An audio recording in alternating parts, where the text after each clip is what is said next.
Hello, we are here on vacation again, shooting part 2 of our Q&A, answering some awesome questions that you left on our community tab. If this is your first time meeting us, I'm Sarah. I'm a board certified OBGYN and mom to 2 littles. I'm Kurt. I'm a board certified pediatrician, husband to this lady, and also dad to the same 2 littles. And we are the Doctors Bjorkman.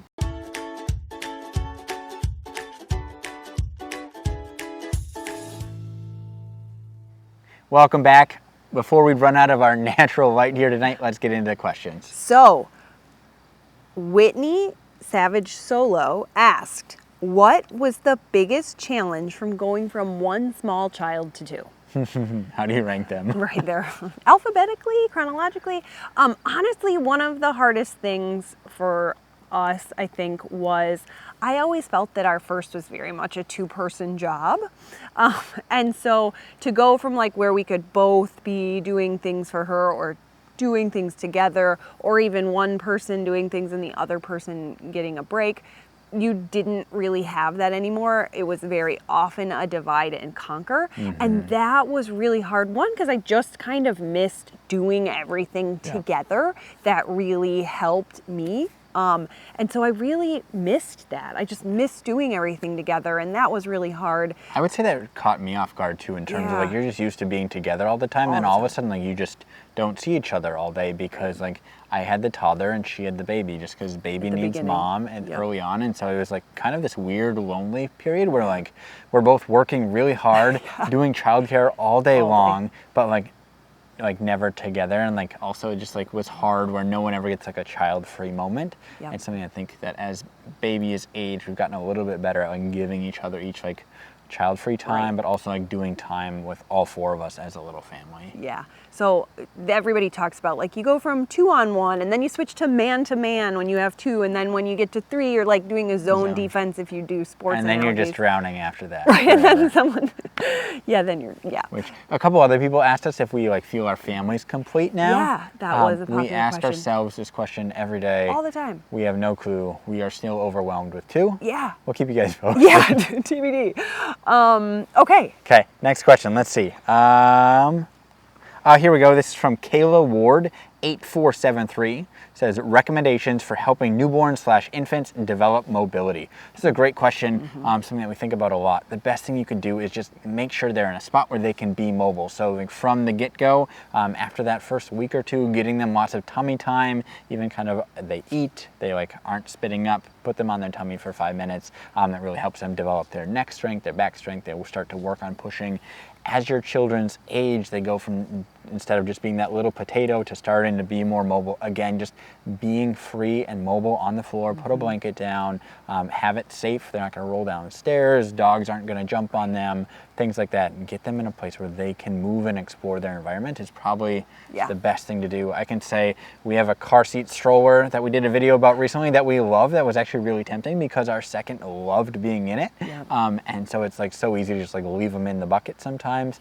But the best thing you can do is get them out and then play with them. If you feel like our first like didn't want to roll, I felt like she was super old before she started to roll, and it was like that's where we got out some high value toys that made noise, made sound, to like try to encourage her, and then just showing them the moves, like, oh, we're gonna bring your knee up, and like start to work on rolling and things as they go. But giving them lots of opportunity to play and explore. All right, our next question about sleep is from Samantha B 5006, and it says, my 2-month-old will not connect to sleep cycles unless he's being held or sleeping on his tummy. This started around 10 days old when he developed reflux, and we started holding him upright after feeding.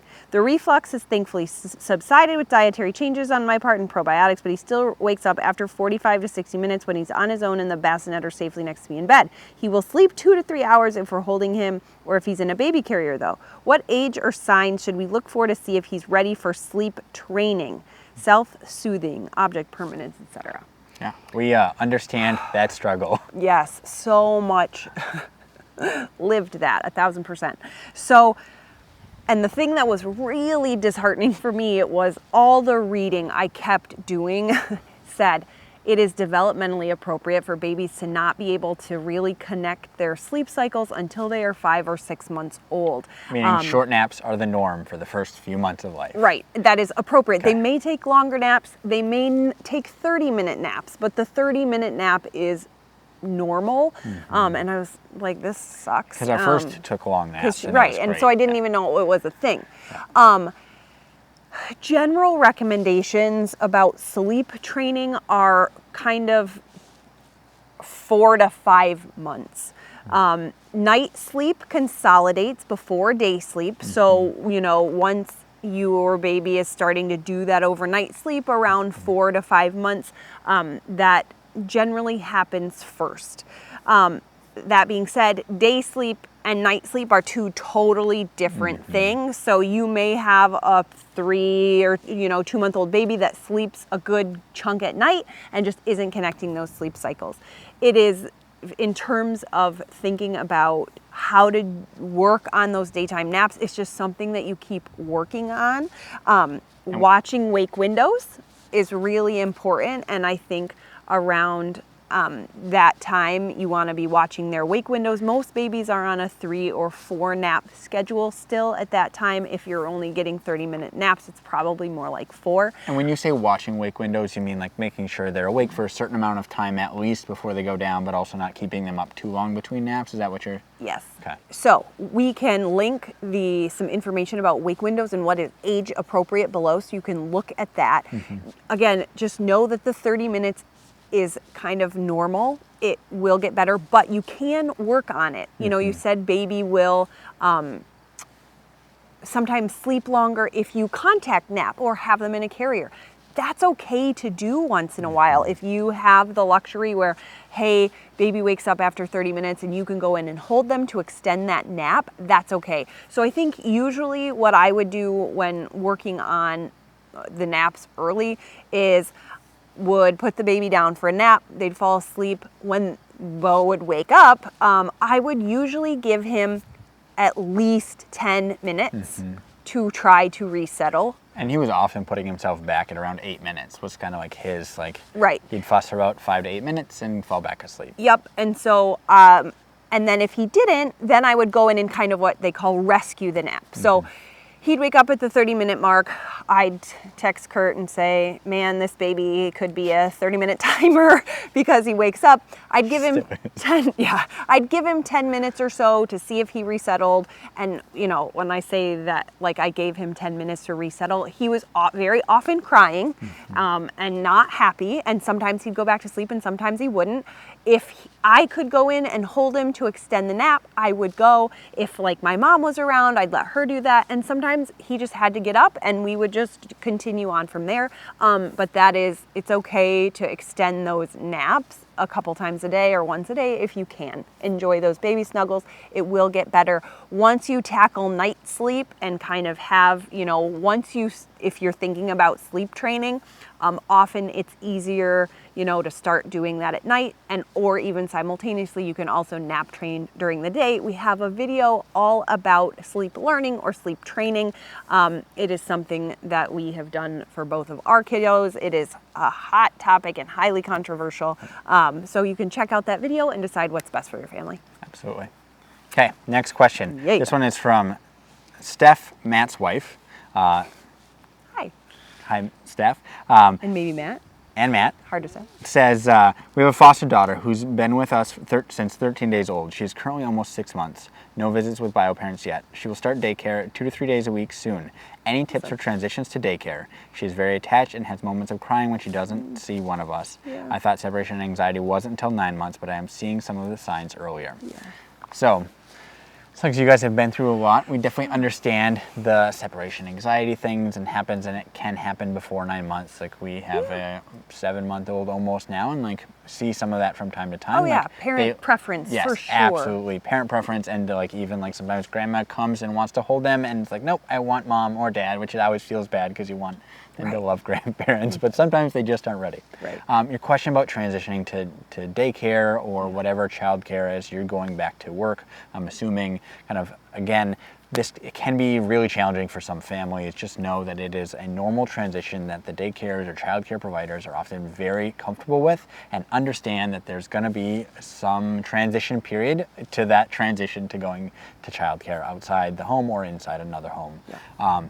One of the things that we try to do that is most helpful to us, knowing that there's going to be some separation anxiety, is just to try to get your schedule at home to line up with the childcare schedule as best as possible, or if you have the luxury, asking the childcare schedule to match what you guys are doing at home. So this means like, what time are you doing snacks and meals and naps, diaper changing schedules, things like that, trying to make things kind of as similar, even though the person providing direct care is going to be different and the location is likely different, trying to at least get the daily schedule to kind of match up so that daycare days match home days as much as possible.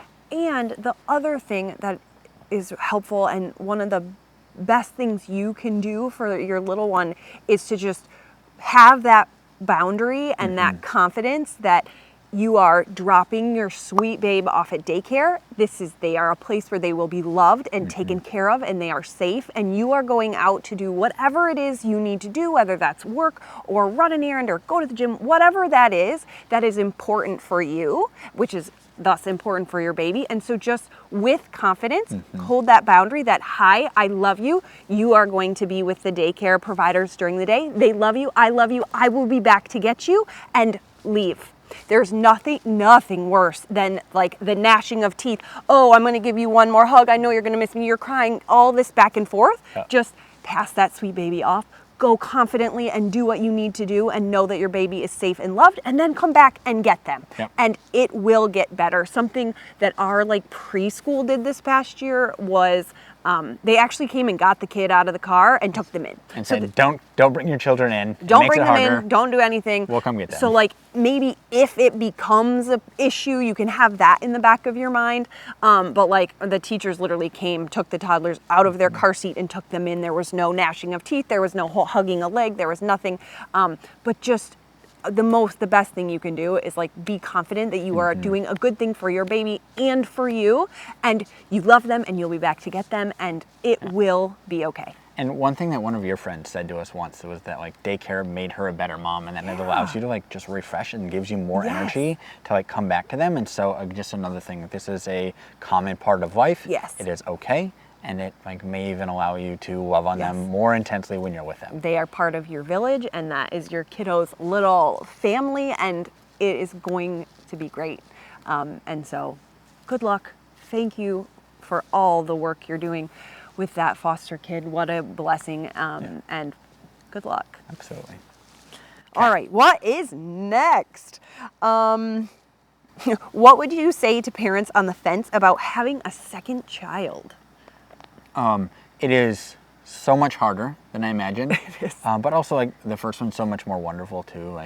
But also the thing I want to say about this is I've been seeing a bunch of people talking about being only children and how great it was, and a bunch of books about having only children and how wonderful it was. Have another kid because you like children and want to have more kids. Don't do it for anybody else or your kid to have a sibling. Whatever is right for your family is what's right for your family, and that looks different for everyone. And there are many only children who are super happy. Yeah. They're we always envisioned having a couple kids. I love having a sibling. It's a lot I come of work, from a family with lots of cousins and siblings, and so that was just wonderful. And there's excitement, and the more kids you have, the more chaos there is. But also watching your children love on each other and start start to play with each other is just so wonderful, and it's a built-in best friend forever. And they're just different. Yes. They're so different, and you love them both so much, but so differently. I'm finally starting to really like Bo. It's taken 6 months, but he's so sweet. Just a different kid, and it's so fun, and it's just a different relationship. And so if you're on the fence, think about it. It is great risk, but great reward as well. A lot of work, but just because it's hard doesn't mean it's not also great. Yeah. So there's not a wrong answer. There's not a wrong answer is the answer to that. Okay. What else we got? Next, let's see. This is from Megan Spurger 2695 says, hey, could you touch base on transitioning from breast milk to cow's milk around 1? What is a good plan or routine to go off of? Thank you. So the question is like transitioning away from breastfeeding at 1 year of age. I'm assuming actually last spring, May of 2022, the AAP came out with a recommendation that they recommend exclusive breastfeeding up to 6 months. And then after that, continuing breastfeeding with supplementation until 2 years, and then continuing thereafter as is mutually beneficial is their statement. Having said that, the prior standard was 12 months, and we know that breastfeeding just doesn't work out for every family. Right. It is a lot of work. It's a ton of work. We made it to 12 months with our first. We are at almost 7 months with our second and still going.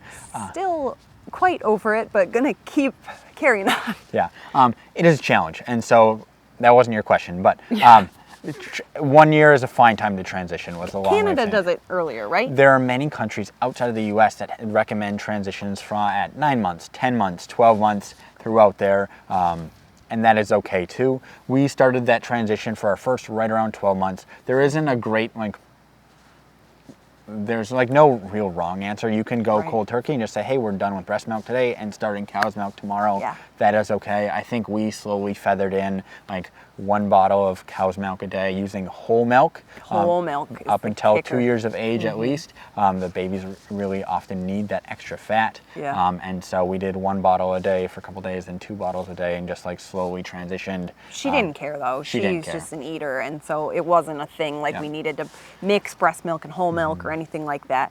You may notice a little bit of change in the stools. Some recommendations and things that often people fall into is once they're greater than 12 months of age, try to limit that daily milk consumption per day of cow's milk to 16 to 24 ounces at most. You can run into some iron absorption issues as you get more and it starts to replace other nutrients in the diet. So again, whatever works best for you. We are running out of our lighting studio here on vacation is just the sun, and we had to wait till kids went to bed. So we have time for one more last question. And we're going to try to get to more maybe once we're back home. These are great.